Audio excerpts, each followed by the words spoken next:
and then having it come crashing down on me, almost like a dose of reality of maybe I didn't have my shit together, or maybe I wasn't as strong as I thought I was. Because when the tide went back, I was naked, and I spent a long time trying to get strong again.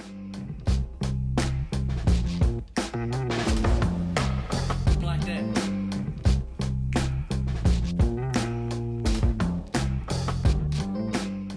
I like to free my mind and just start doing these collages, these scrapbooks. Got a bunch of old comic books. I got comic books that I keep and collect, but I also have a lot of comic books that my dad's friend would give me when I was a kid that he didn't like. They're like secondhand, Master of Kung Fu.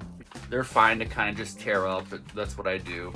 So I have like 1970s Playboys and stuff like that. I like a lot of vintage, retro looking things. When I was about 11 years old, my dad bought me a Marilyn Monroe poster, and I said, whoa, who is this babe? And because he couldn't think of who to compare her to, he said, you know who Pamela Anderson is? Pamela Anderson was very huge at the time. She was on Baywatch, and she was like the babe, you know, of that era, I guess. And he kind of compared her to her, which is, I don't think they're comparable, but I know where he's coming from. And he said, well, that's like the Pamela Anderson of the 50s and early 60s.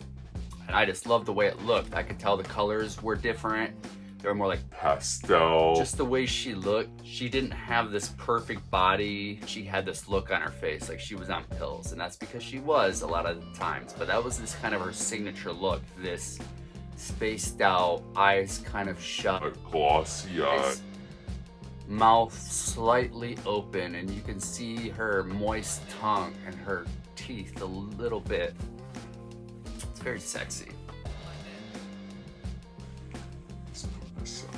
And I was influenced a lot by pop culture when I was a kid and things my father was into. My parents were teenagers when they had me, so a lot of the shit they were into as teenagers is essentially what the foundation of where I built off of, is the foundation that I built from. Which is probably why I'm an artist. Because it was loud, visually striking rock and roll in the forms of Motley Crue, Poison, Warrant, Cherry Pie was the song when I was a kid. When I was 3, 4, when I first started gaining some consciousness and started sort of realizing the world around me, that was in my father's little red Volvo car tape deck, was Warrant, Cherry Pie, the Fat Boys, Big and Beautiful, and Michael Jackson, Bad. Those were the big 3. There were other ones too that came and went that I remember, but those were the big 3. I remember looking at Michael Jackson Bad album cover, and I thought he just looked so cool, and I wanted to look just like Michael Jackson. The pop culture idea of a bad boy is essentially what I based my look on throughout my whole life. And I've always took that approach with art. Because I have more of a punk aesthetic, I do it in kind of an ironic way. I'm a 90s kid, it's a lot of irony. Maybe I'm too afraid to fully commit to an idea that I have to make fun of it when I do it. So it's like, whatever, man. You know, but sweet gestures can also be made fun of a lot, which I do. Again, am I afraid of things? Am I afraid of realism? Am I afraid of real emotion? I save my realism for my kid, because he turned my life around. Sometimes I don't know if this is even real. You know, sometimes I think I'm just in a coma. I think that I never put my car in park. This was a huge relapse night, and what got me further in trouble, and what got me looking at 7 years in prison. If I wouldn't have put my car in park, I would have crashed.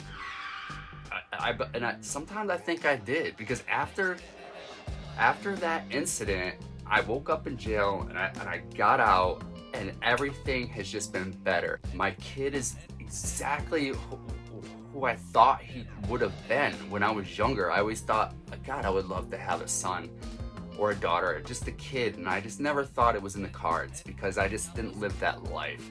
I always believed that I shouldn't have that many ties because I wanted to be able to just jump on an airplane and leave, or jump on a bus and leave. I just wanted to be able to do that. and live with that freedom, which I pretty much did. My life, man, it's just too good, and he's so dang perfect.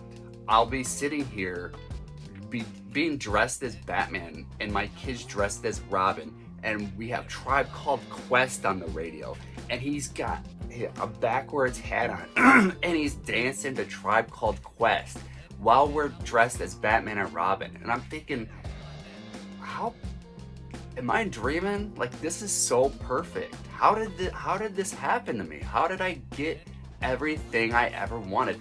How did I live my life the way I lived it in my 20s, living that starving artist life, and then having it come crashing down on me, almost like a dose of reality of maybe I didn't have my shit together, and maybe I wasn't as strong as I thought I was, because when the tide went back, I was naked, and I spent a long time trying to get strong again, and which I did. You know, I had to dive in a vodka bottle for a while before I did that, and, you know, probably Or some math and shit like eventually that. found my way out of it.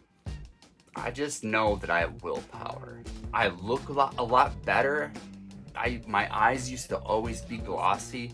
I was always fucked up. I was always losing time. If I just do that, even more so as a sober person, I got this. I wake up and I simplify my life. Don't fucking have anything in my life that's fat, really. I keep it lean and I keep it steady. And I'm on a trajectory of trying to make a life for my son. I want his dad to be awesome. I want him to know his dad's awesome. And I want him to see his dad accomplish things. And I want him to see his dad influence people and inspire people. And when I was in my 20s, I wanted to be the coolest guy ever. Just like that Michael Jackson Bad cover. I wanted to be that. I wanted And Mark G. Fat Boy. cool. Pop culture cool. But now I just want my son to have a cool dad. I want him to have an awesome dad. I don't want to be cool. I want him to want his dad to be cool.